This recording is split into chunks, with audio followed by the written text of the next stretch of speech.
Yes, the waist beat.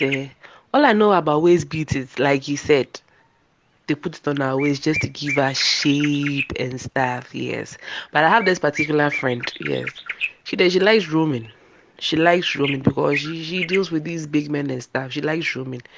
She came to tell me say there's this man at Ebri. I've forgotten the place actually, but it's around Ebri area. Yes, that man will just put the beads in a pot for some days. He'll do some things on it, then she'll go for it. And whenever she has an affair with somebody, if the person is sick or having any STI or something, she wouldn't get affected. And aside that, it helps her take money from people. Yes, men takes money from men, no matter what. Because once you are having something with her, you definitely touch the beads because they are nice. And they have some specific ones that they use. It's not just any ordinary beads. They have some particular ones that they use. And any money that she'll mention to you, you just give it to her.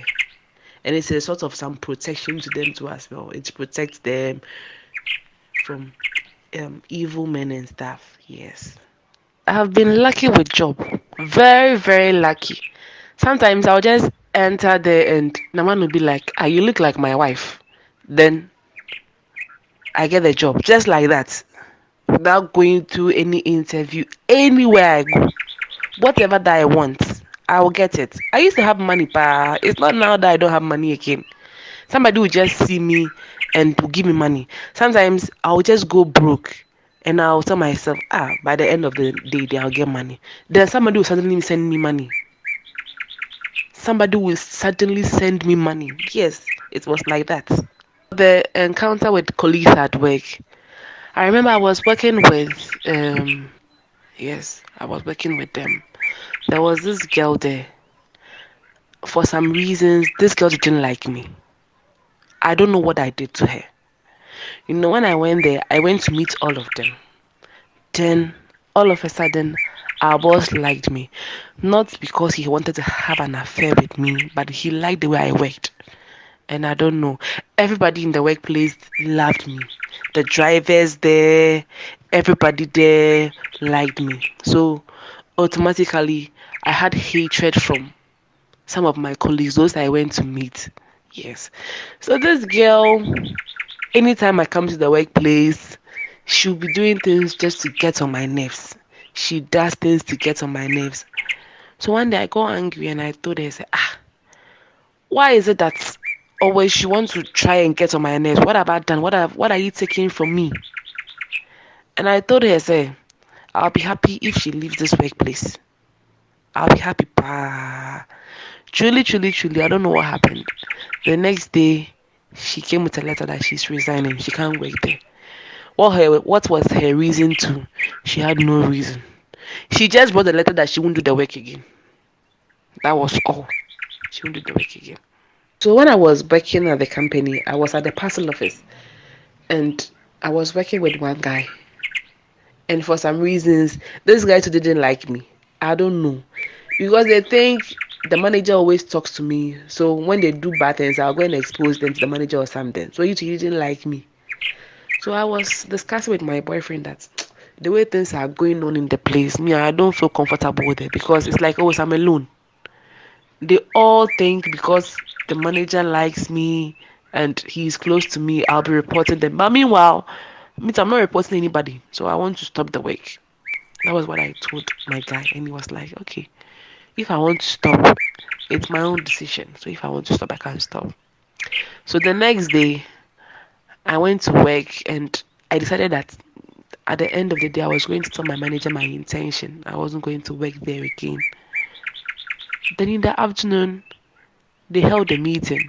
They called all the staff together and they held a meeting. They were like, they are taking the one I was with at the parcel office. They are taking him to Tamale to go and work there.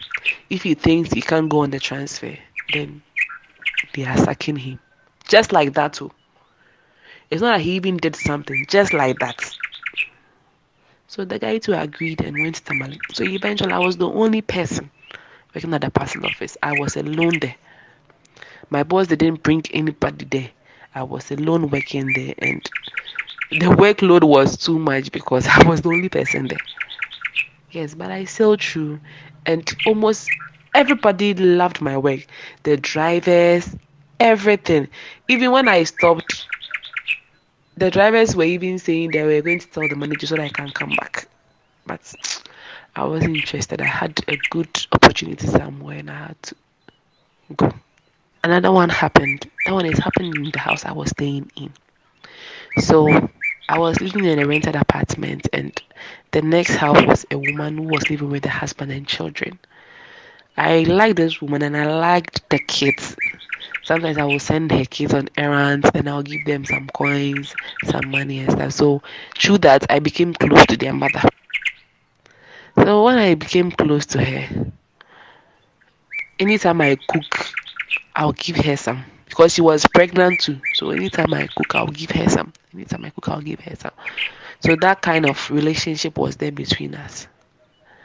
Then all of a sudden, this woman started telling people things about me that wasn't true. I was like, how? What does this woman want from me? Why is she suddenly telling people things about me that isn't true? Did she ask me something I didn't give her? What was the reason? And when you live in certain areas and they see you are single and living a good life, yes, whatever people thought, and they intend to believe it. Yes. So this woman kept embarrassing me around, and I'm in ejuma, and I'm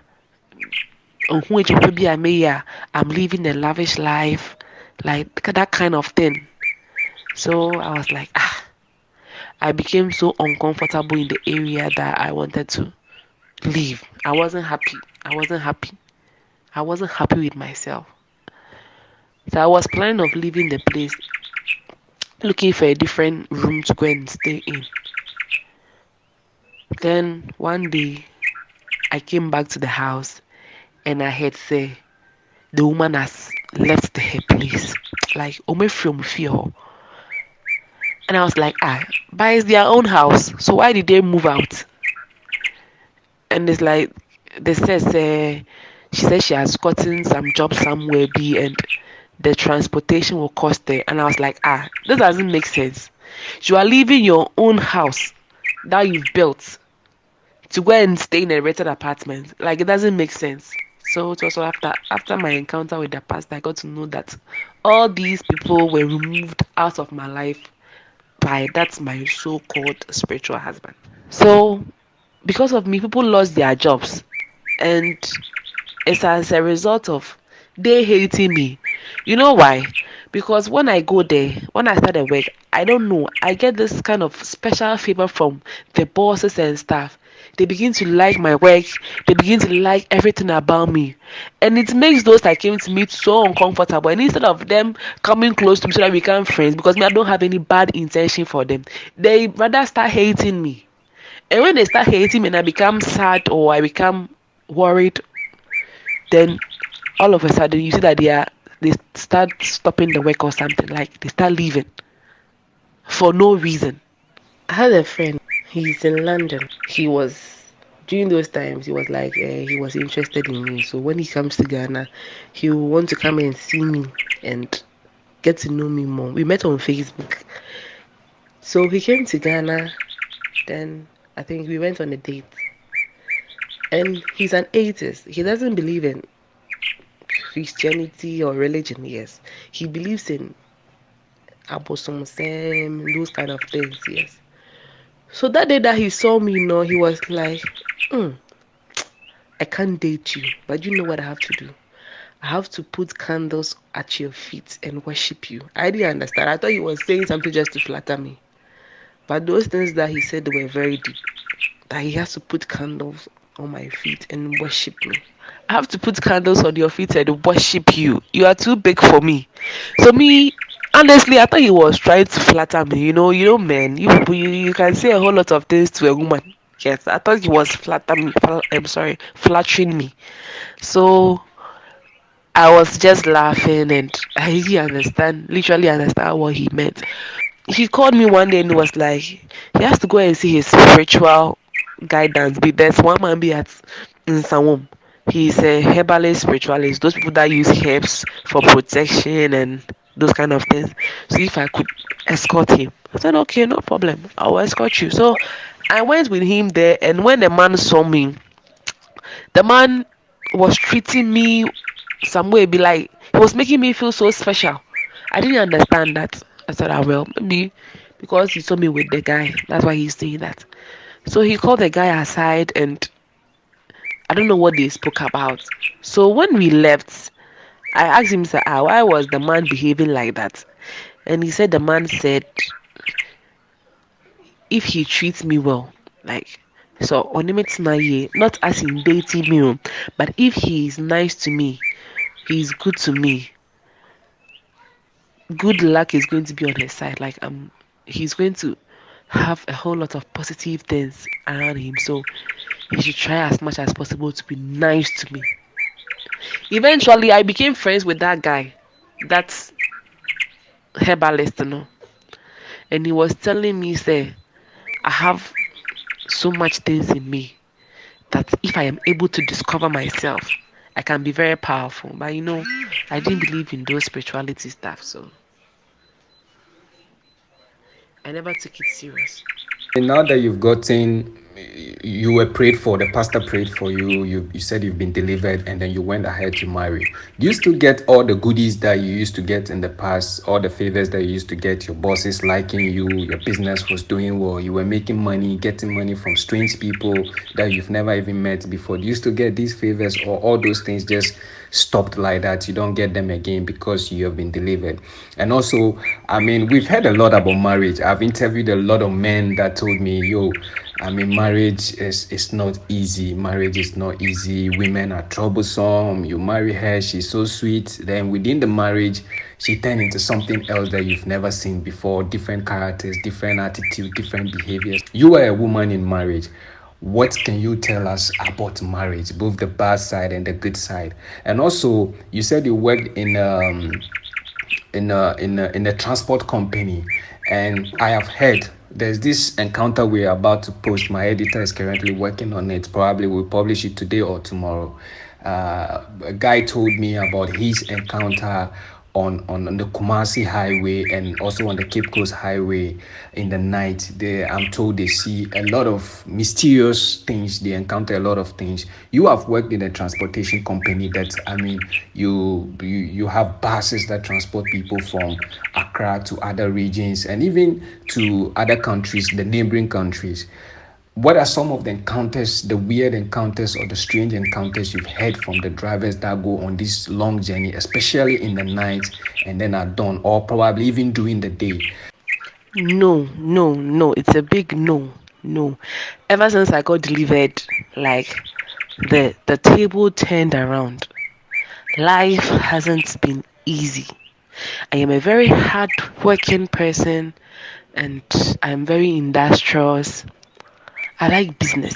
I like business, yes, but ever since I got delivered, I married, things haven't been like that. I don't even have enough friends now. People that I have helped before, when you even ask them for help, they don't even mind you. Right now, like this, I'm in the house. I'm not even working. When I even send my CV out, nobody calls me. And even if they call me, when I go, it's one problem, two problem, then I leave because I don't like pressure. You understand? The moment you start to pound on me so hard for no reason, I just back off. Like I told you, I set up a business. I used my whole life savings. When I got married, I was pregnant then, so I had to quit all the job that I was doing, and because I can't um combine marriage, pregnancy, and doing somebody's job, so I wanted to do my own job. So I got a place.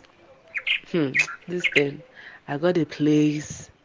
I set up a mini restaurant. Charlie, it wasn't easy. After I established the place, I started working. The first month it was okay. Then the second month, Charlie, the workers started chopping my money. Buyers weren't coming. Things started collapsing. A whole lot. So I ended up closing the shop, closing the place down, and I had to take my balance because I rented it up. Even cry the balance cry. The person said I had to wait for somebody to come and rent the place again before they give me back my money. That one cry, it took me over years. Even that year that she even paid the money to me, she said when I left the place there were scratches on her wall, this then that, this and that. That means that money has gone to waste. I lost everything, my life savings. I lost everything. And after that incident, it hasn't been easy. Sometimes I cry. I cry a lot when my life is like that. I feel I'm unlucky. I cry a lot. Right now, it isn't easy. It isn't easy. At first, if I don't have money, oh, let me pick my phone right now. Somebody will just wire money into my account right now. You understand? But now it's not like that. It's not like that. Marriage, hmm, it's a very big institution. Marriage entails a lot. Yes, there are the bad side, there are the good side. All that is needed is patience and tolerance. One has to be a fool for the other. Sometimes I fight with my husband a lot because I think, say, what he is saying to him, it makes sense. What I'm saying makes sense. So who will take the other's own? We fight a lot. We have our misunderstandings. We have our issues. But at the end of the day, he is the man of the house. You understand? So I just put my ego aside. Then I just lay my lane. I listen to whatever he says. It hasn't been easy. Yes, it hasn't been easy, especially after I gave birth. I feel say there's no more attention, there's no affection, there's no love. You know, when the child wasn't in our midst, you understand, he can cuddle me till morning. But right now, those things, it's like it's raw. Everything is raw now. We don't even have time for each other again. You understand? So marriage, it's not easy, but when you tolerate and you are a bit patient, you can be able to sail through. It isn't easy, yes, it isn't easy. We fight a lot. If you cry, last night we fought. We fought. And we are not talking to ourselves. When he was going out this morning, he didn't tell me anything. He was talking and talking and talking. I didn't mind him. I was just sleeping in the couch. I didn't mind him. And I saw him go out. He didn't tell me anything. I've also not called to text him to ask him anything. But at the end of the day, we just put all these things aside and we live in peace again. Yes, that's how it's supposed to be. The driver's encounter, they have to take my time and explain because it's a lot. Even something happened right in front of me. So it's a lot. It's a lot. I have to get enough time and narrate it for you. So this man came there to buy tickets to Burger. So when he bought the ticket, he told the girl that the girl asked for the ticket to him. He wanted to speak to the driver. And the girl was refusing him because it's not done like that. You only get to speak to the driver when the bus is about to leave. Yes. So I heard them and I approached them and I asked him, Eja, what is the problem? And he said he wants to speak to the driver, but the lady is avoiding him. And I said, okay. So I moved out and I went to explain to him that it's not done like that. Then the man said, Unim say, Okache me, I will understand him. So I should listen to him and go and call the driver for him. So I went to Master Lassan, that's the driver's name. And I said, Master Lassan, una obeko bogende. Papa will say, a person new komo. Then he was like, you know the work policy, so why are you bringing them? And I told him, say, you be patient and listen to him. So the man said, he's going to Bolga, but he won't get to Bolga. They said there's some river be on the Kumasi road after Watra Kumasi. I don't know that river though, but that was what the driver told me. That was where the man got down. So the man told him, say, he will get down at that river. And he want to tell him, say, he should make sure, say, when he gets to the bank of the river, he should put him right there. No man enter. So Otra, he will deal with him. So the driver said, okay, he has said. So when the man left, the man said he was going to Makola to go and buy things for his children. So when the man left, and Master Lassan was laughing, no, sir, and I was like, I don't know, sir. No, sir, not dear, or fool be.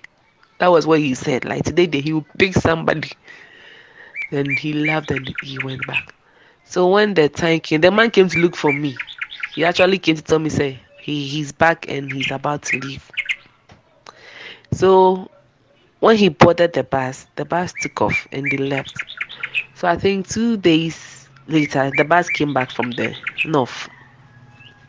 So when the bus came, Master Lassan came to look for me. And I was like, why is he looking for me? They said, do I remember the man that he wanted to speak to him that they were avoiding the airport? I said, yes, I remember. When we were going, everybody slept in the bus. It was only left with this man. And when he looks inside the mirror, you see there's this driving mirror that they look through it and they can see the passengers. Everybody was asleep. It was only the man. And the man was looking inside the mirror. So he said when he got to the river, he just stopped. The man got down and was like, Meba, me cool, me dasi. Why are there someone from me in? He has now what that he didn't miss where he said he wanted to stop. Naso kwa onfa ekutuwe embre me. No bedamasi. He should bring me orange and come and thank me. So he took the orange and he shut the door. He said all of a sudden some wind from somewhere, who the man wasn't there again. So he just drove off and went. So he was bringing me the orange. And I said, I don't want. You should keep his orange and go and drink. So he said he took the orange to the house and went to give to the wife. Do you know that they have a twin? The wife gave birth to twins. The wife was actually looking for a child. And after eating the orange, she gave birth to twins. And no matter last too. So he has eyes. These drivers, they don't just walk like that. They have eyes. So he came to tell me that, Joa, that orange that you rejected, they were bringing you babies. You didn't take. So my word of advice is just simple. There is spirituality. Things are happening. Let's be careful how we deal with people. Let's be very careful. Spirituality is real. Things are happening. Let's be careful how we dress, what we do to people. That is all that I will say.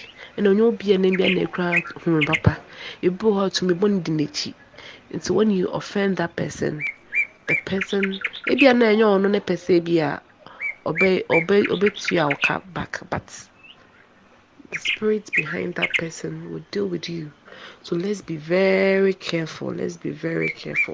I would like to say a very huge thank you to my sister for coming to share her personal life encounters from the mystic world to the physical world.